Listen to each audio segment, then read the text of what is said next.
Imagine waking up to sirens blaring in your quiet suburban cul-de-sac.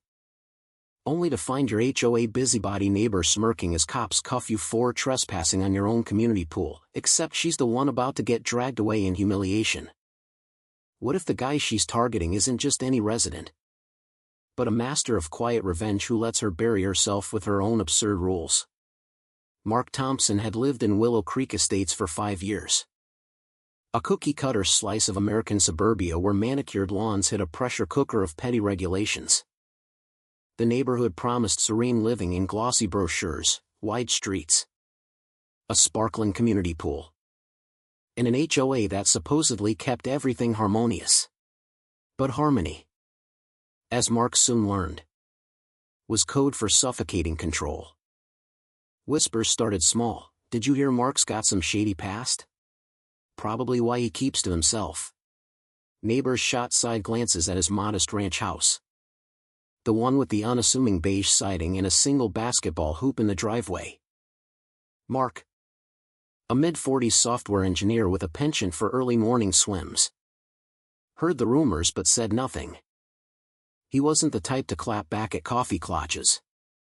Instead, he observed, noting how the HOA board, led by the ever-vigilant Gloria Hargrove, better known as the neighborhood's self-appointed sheriff, twisted facts like pretzels.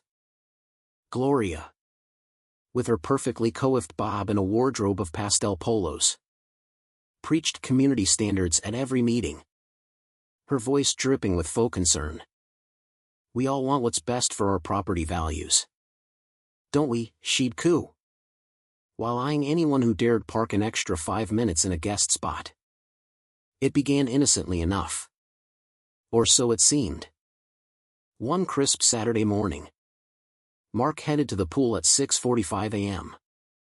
Keys jingling in his pocket, ready for his ritual laps before the world woke up. The gate clicked open. The water still as glass under the rising sun. He dove in, the cool splash washing away the week's code bugs and conference calls. But halfway through his set, the gate banged like a gunshot. There stood Gloria, arms akimbo, her face a mask of triumphant outrage. "Excuse me, sir," she called out, her tone laced with that saccharine politeness that masked venom. "Pool hours start at 7 sharp. You're in violation." Mark surfaced, wiping water from his eyes, and glanced at the faded sign by the fence, open 7 a.m. to 9 p.m. "It's barely 5 minutes early." "Gloria, no one's here." She pursed her lips, pulling out her ever-present smartphone. "Rules are rules. Mark, we can't have favorites. What if everyone decided to bend them?" As she typed furiously, likely logging the infraction, a couple of early risers jogging by slowed to gawk. Mark felt the heat rise. Not from anger, but from the absurdity. He toweled off without a word. But inside, he cataloged it: date, time, her exact phrasing. Little did Gloria know, her enforcement was planting the seeds of her own comedic downfall. The whispers escalated into a full-blown smear campaign. Subtle at first, like poison ivy creeping up a fence. At the next HOA meeting in the stuffy community center, Gloria held court from the podium, her voice echoing off the beige walls. "We've had reports of unauthorized access," she announced, her eyes flicking to Mark in the back row. "It's crucial we maintain order to protect our investments." Murmurs rippled through the crowd, mostly retirees and young families nodding along, afraid to rock the boat. Later, in the parking lot, Mark overheard two neighbors. "I heard he's got a record or something." Why else would he sneak in early? Mark's jaw tightened, but he smiled politely and drove home. The rumors stung, fabrications about a troubled history that Gloria had seeded via neighborhood Facebook groups, framing his quiet nature as suspicious. He didn't defend himself. Instead, He printed screenshots. Filed them in a folder labeled HOA Notes. Gloria, sensing no pushback, amped up her game. Notices appeared in his mailbox, warnings for loitering at the pool. Fines for disruptive behavior that amounted to swimming laps. This is for the greater good, one read. Signed with her flourish. Mark paid the first fine, $50, to avoid drama. But noted the inconsistency. The Johnsons' next-door hosted pool parties past closing with no repercussions. Their laughter echoing while Gloria sipped lemonade on their deck. Tension simmered like a pot about to boil over. Gloria installed security cameras around the pool, cheap domes that buzzed faintly. Angled not at entrances but at lounge chairs. As if sunbathing was a felony. Just to ensure compliance, she emailed the neighborhood. But Mark caught her reviewing footage on her laptop during a block party. Zooming in on his solitary swims. See? He's always alone. Sketchy. Right, she muttered to a cluster of acolytes. Who chuckled nervously. Mark felt the isolation creep in, invites to barbecues dried up. Kids avoided shooting hoops in his driveway. One evening, as he grilled burgers alone, Gloria marched up his walkway. Clipboard in hand. Mark, we've received complaints about your activities. Rumors can damage property values. You know. Her smile was all teeth. No warmth. What activities? Gloria? Working from home and swimming? He kept his tone even. But she leaned in. Whispering. People talk. Best to lay low. He nodded. But that night, he dug into the HOA bylaws online. Cross-referencing with state laws.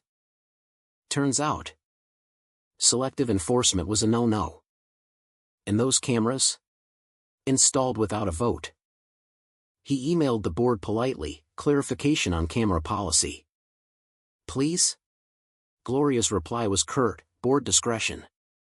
For safety. Mark archived it.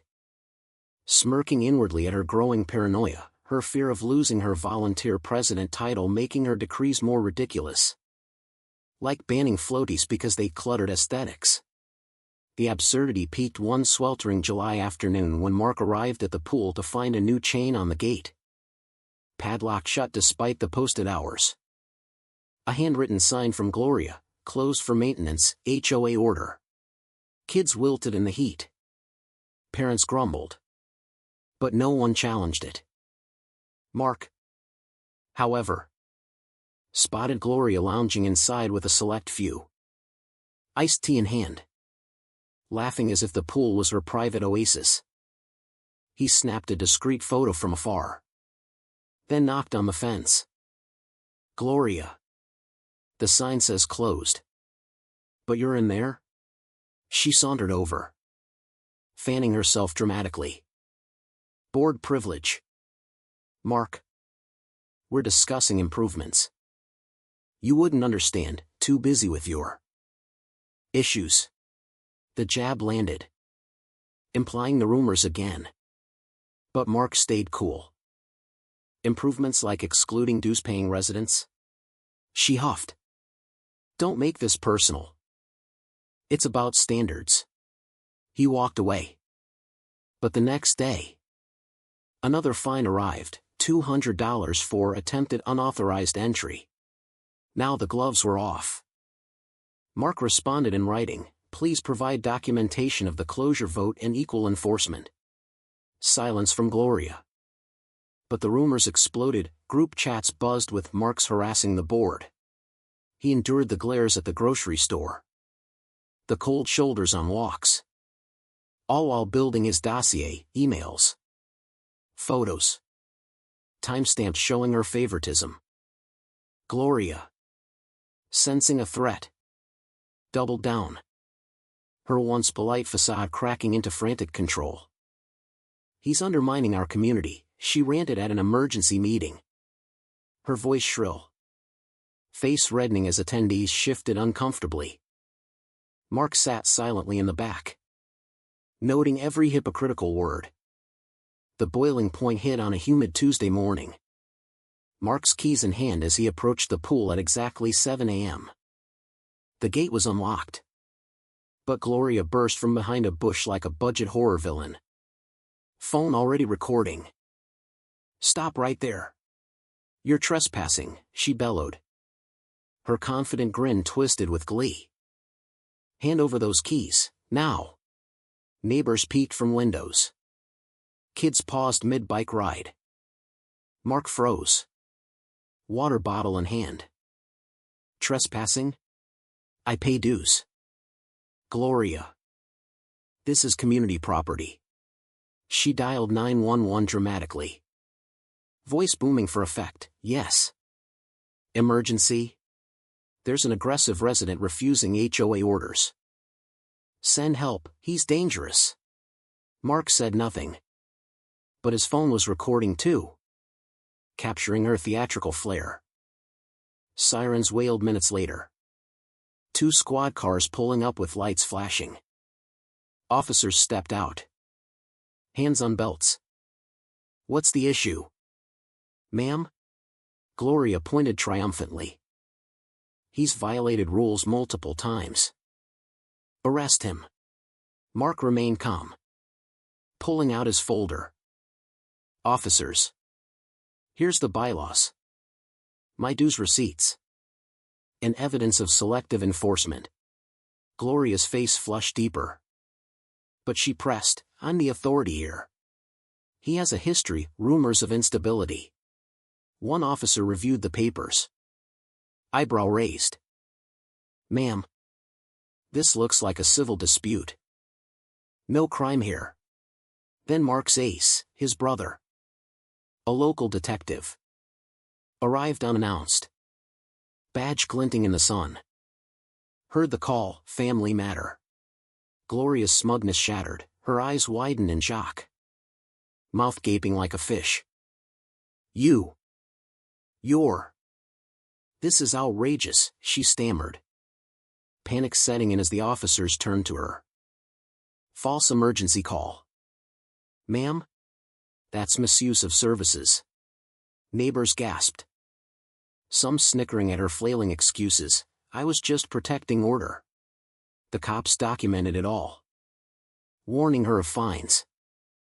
Gloria backed away, clipboard dropping, her empire crumbling in real time as the crowd murmured, "About time." In the aftermath, the HOA board scrambled like rats on a sinking ship. An official email retracted all fines against Mark, admitting procedural errors.